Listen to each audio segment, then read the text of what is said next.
It's really a very unorthodox and unacademic thing to do, to start a discussion with a group of psychologists on the subject of metaphysics. But we have to do that. Because a lot of people say that their approach to life is scientific as distinct from metaphysical, and that metaphysics is bosh anyway. But everybody, by virtue of being a human being, is willy-nilly a metaphysician. That is to say, everybody starts from certain fundamental assumptions as to what is the good life, what he wants, what are his, shall we say, axioms for living. And I find that psychologists tend to be blind to these fundamental assumptions. Maybe it's truer of psychiatrists than it is of psychologists, but they tend to feel that they are scientists. They're rather bending over backwards to have a scientific status, because that, of course, is fashionable in our age. But you know, it's so amusing that when, say, let's take psychoanalysis, for example, as pointed out to many philosophers, that their philosophical ideas are capable of being shown to have a psychoanalytic reference. For example, John Wisdom wrote a book about the philosophy of Berkeley, in which he attributed a great deal of his point of view to his experiences in toilet training as a child. The philosopher is very grateful to the psychoanalyst for revealing to him his unconscious and its emotional contents. But the psychoanalyst must in turn await a revelation from the philosopher as to his philosophical unconscious and the unexamined assumptions which lie in it. So, if I may start by insulting your intelligence with what is called the most elementary lesson, the thing that we should have learned before we learned 1, 2, 3 and ABC, but somehow was overlooked. Now, this lesson is quite simply this, that any experience that we have through our senses, whether of sound or of light or of touch, is a vibration. And a vibration has two aspects, one called on and the other called off. Vibration seems to be propagated in waves, and every wave system has crests and it has troughs. And so life is a system of now you see it, now you don't. And these two aspects always go together. For example, sound is not pure sound. It is a rapid alternation of sound and silence. And that's simply the way things are. Only you must remember that the crest and the trough of a wave are inseparable. Nobody ever saw crests without troughs or troughs without crests, just as you don't encounter in life people with fronts but no backs, just as you don't encounter a coin that has heads but no tails. And although the heads and the tails, the fronts and the backs, the positives and the negatives are different, they're at the same time one. And one has to get used fundamentally to the notion that different things can be inseparable. That what is explicitly two can at the same time be implicitly one. If you forget that, very funny things happen. If therefore we forget, you see, that black and white are inseparable, and that existence is constituted equivalently by being and non-being, then we get scared. And we have to play a game called, black might win. And once we get into the fear that black, the negative side, might win, we are compelled to play the game, but white must win. And from that start all our troubles. Because you see, the human awareness is a very odd mechanism. I don't think mechanism is quite the right word, but it'll do for the moment. That is to say, we have, as a species, specialized in a certain kind of awareness, which we call conscious attention. And by this, we have the faculty of examining the details of life very closely. We can restrict our gaze, and it corresponds somewhat to the peripheral field, the central field of vision in the eyes. We have central vision, we have peripheral vision. Central vision is that which we use for reading, for all sorts of close work, and it's like using a spotlight, whereas peripheral vision is more like using a floodlight. Now, civilization and civilized human beings for maybe 5,000 years, maybe much longer, have learned to specialize in concentrated attention. Even if a person's attention span is short, he is, as it were, wavering his spotlight over many fields.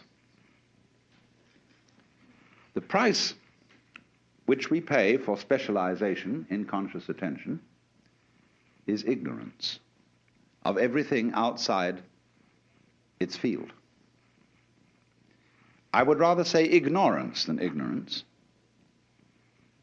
because if you concentrate on a figure, you tend to ignore the background. You tend, therefore, to see the world in a disintegrated aspect. You take separate things and events seriously, imagining that these really do exist, when actually they have the same kind of existence as an individual's interpretation of a Rorschach blot. They're what you make out of it. In fact, our physical world is a system of inseparable differences. Everything exists with everything else. But we contrive not to notice that, because what we notice is what is noteworthy. And we notice it in terms of notations. Numbers, words, images. What is notable, noteworthy, notated, noticed, is what appears to us to be significant, and the rest is ignored as insignificant. And as a result of that, we select from the total input that goes to our senses only a very small fraction. And this causes us to believe that we are separate beings, isolated by the boundary of the epidermis from the rest of the world. And you see, this is also the mechanism involved in not noticing that black and white go together. Not noticing that every inside has an outside, and that the inside, what's inside, goes on inside your skin, is inseparable from what goes on outside your skin. You see that, for example, in the science of ecology, one learns that a human being is not an organism in an environment, but is an organism-environment. That is to say, a unified field of behavior. If you describe carefully the behavior of any organism, you cannot do so without at the same time describing the behavior of the environment. And by that you know that you've got a new entity of study. You are describing the behavior of a unified field. But you must be very careful indeed not to fall into old Newtonian assumptions about the billiard ball nature of the universe. The organism is not the puppet of the environment, being pushed around by it. Nor, on the other hand, is the environment the puppet of the organism, being pushed around by the organism. The relationship between them is, to use John Dewey's word, transactional. A transaction being a situation like buying and selling, in which there is no buying unless somebody sells and no selling unless somebody buys. So that fundamental relationship between ourselves and the world, which is in an old-fashioned way by people such as Skinner, who has not updated his philosophy, interpreted in terms of Newtonian mechanics. He interprets the organism as something determined by the total environment. And he doesn't see that in a more modern way of talking about it, we're simply describing a unified field of behavior, which is nothing more than what any mystic ever said. That's a dirty word in the modern academic scientific environment. But if a mystic is one who is sensibly or even sensuously aware of his inseparability as an individual from the total existing universe, he is simply a person who has become sensible, aware through his senses of the way ecologists see the world. So when I'm in academic circles, I don't talk about mystical experience. I talk about ecological awareness. Same thing. And so the next aspect of our metaphysical introduction must be about games. Do you know, I think there are really 4 questions that all philosophers have discussed from the beginning of recorded time. First is, who started it? The second is, are we going to make it? The third is, where are we going to put it? And the fourth is, who's going to clean up? When you think these over, it poses a 5th question. Is it serious? And that's the one I want to discuss. Is existence serious? Like you say to doctor, after he's looked at your X-ray picture, is it serious? What does that mean? Means, am I in danger of not continuing to survive? The question is, ought I to continue to survive? In other words, must I survive?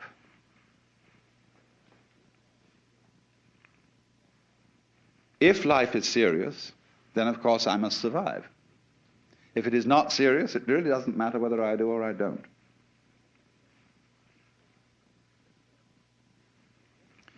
Now, in Western culture, it is practically a basic assumption that existence is serious. This is particularly true among people who call themselves existentialists. When they talk about a person who exists authentically, they mean that he takes his life seriously and other people's lives seriously. But the poet and essayist G.K. Chesterton once observed that the angels fly because they take themselves lightly. And if I may venture into mythology, if the angels take themselves lightly, how much more so the Lord of the angels? But you see, we have been brought up in a mythological context where the Lord God definitely does take himself seriously and is indeed the serious person. So that when we go into church, laughter is discouraged in the same way as it's discouraged in court. This is a serious matter, and everybody has to have the right expression on their faces. Because this is the great, great authority figure. This is Grandpa. Who says, all you kids, you know. And we don't realize that he has a twinkle in his eye. But the basis of it all is this, then. If we say, you must survive, or I must survive, life is earnest, and I've got to go on, then your life is a drag and not a game. Now, it's my contention, my personal opinion, this is my basic metaphysical axiom, shall we put it that way, that existence, the physical universe, is basically playful. There is no necessity for it whatsoever. It isn't going anywhere. That is to say, it doesn't have some destination that it ought to arrive at. But that it is best understood by analogy with music. Because music, as an art form, is essentially playful. We say you play the piano. You don't work the piano. Why? Music differs from, say, travel. When you travel, you are trying to get somewhere. And of course, we, because being a very compulsive and purposive culture, are busy getting everywhere faster and faster and faster till we eliminate the distance between places. I mean, with the modern jet travel, you can arrive almost instantaneously. And what happens as a result of that is that the two ends of your journey become the same place. So you eliminate the distance and you eliminate the journey. Because the fun of the journey is to travel, not to obliterate traveling. So then, in music, though, one doesn't make the end of a composition the point of the composition. If that were so, the best conductors would be those who played fastest. And there would be composers who wrote only finales. People go to a concert just to hear one crashing chord, because that's the end. Same way in dancing. You don't aim at a particular spot in the room. That's where you should arrive. The whole point of the dancing is the dance. Now, but we don't see that as something brought by our education into our everyday conduct. We've got a system of schooling which gives a completely different impression. It's all graded. And what we do is we put the child into the corridor of this grade system with a kind of, come on, kitty, kitty, kitty. And yeah, you go to kindergarten, you know, and that's a great thing because when you finish that, you'll get into first grade. And then, come on, first grade leads to second grade, and so on, and then you get out of grade school, and you've got high school, and it's revving up, the thing is coming. Then you're going to go to college, and by Jove, then you get into graduate school, and when you're through with graduate school, you go out to join the world. And then you get into some racket where you're selling insurance, and they've got that quota to make, and you're going to make that. And all the time, the thing is coming. It's coming, that great thing, the success you're working for. Then when you wake up one day about 40 years old, you say, my God, I've arrived. I'm there. And you don't feel very different from what you always felt. And there's a slight letdown because you feel there's a hoax. And there was a hoax, a dreadful hoax. They made you miss everything by expectation. Look at the people who live to retire and put those savings away. And then when they're 65, they don't have any energy left, they're more or less impotent, and they go and rot in an old people's, senior citizens' community. Because we've simply cheated ourselves the whole way down the line. We thought of life by analogy with a journey, with a pilgrimage, which had a serious purpose at the end, and the thing was to get to that end. Success or whatever it is, or maybe heaven after you're dead. But we missed the point the whole way along. It was a musical thing, and you were supposed to sing or to dance while the music was being played. But you had to do that thing. You didn't let it happen. And so, in this way, the human being sometimes becomes an organism for self-frustration. Let's take Korzybski called man a time binder. That means that he's the animal peculiarly aware of the time sequence. And as a result of this, is able to do some very remarkable things. He can predict. He studies what's happened in the past, and he says the chances are so-and-so of that happening again. So he predicts. Oh, this is very useful to be able to predict, because that has survival value. But at the same time, it creates anxiety. You pay for this increased survival ability involved in prediction by knowing that in the end you won't succeed. You're all going to fall apart by one way or another. It might happen tomorrow, it might happen 50 years from now. But it all comes apart in the end. And people get worried about that. They get anxious. So what they gained on the roundabout, they lost on the swings.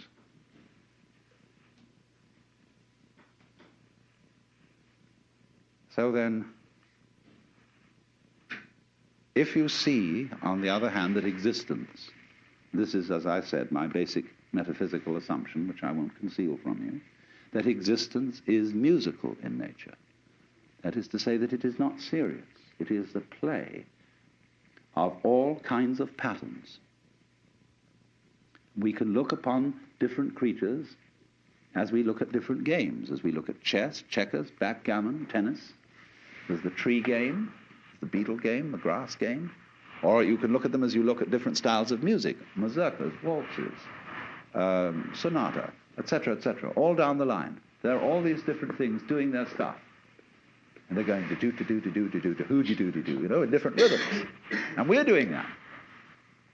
If you were in a flying saucer from Mars or somewhere, and you came and looked, try and make out what was living on this world, from about 10,000 feet at night or early morning, you would see these great ganglia with tentacles going out all over the place. And early in the morning, you see little blobs of luminous particles going into the middle of them. See? And then in the late afternoon or early evening, it would spit them all out again. And they'd say, well, this thing breathes. And it does it in a special rhythm. It goes in and out, in and out, in and out once every 24 hours. But then it rests a day and doesn't spit